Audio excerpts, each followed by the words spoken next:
It was a dark and stormy night. The wind howled outside, and rain lashed against the windows of the old, creaky house.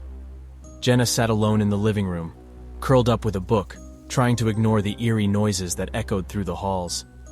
She had always loved reading horror stories, but tonight, she was living one. Suddenly, Jenna heard a loud knock at the front door. She froze, her heart racing as she listened to the rain battering against the windows.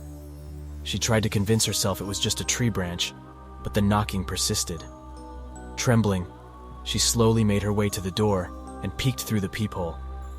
Standing outside was a figure in a long black coat, their face obscured by the shadows.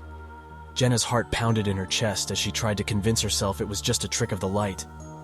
But then she heard a voice, a low, menacing growl that made her blood run cold.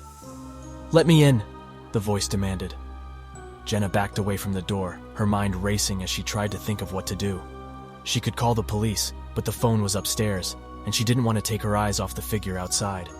As she stood there, frozen with fear, the knocking grew louder, and the voice grew more insistent. "Let me in," it growled again. "I won't ask twice." Jenna knew she had to do something. She made a break for the stairs, her heart pounding in her chest as she heard the figure pounding on the door behind her. She raced up the stairs, stumbling in the darkness as she tried to find her way to the phone. As she reached the top of the stairs, she heard a loud crash from downstairs, and the sound of the front door splintering under the force of the figure's blows. Jenna knew she was running out of time.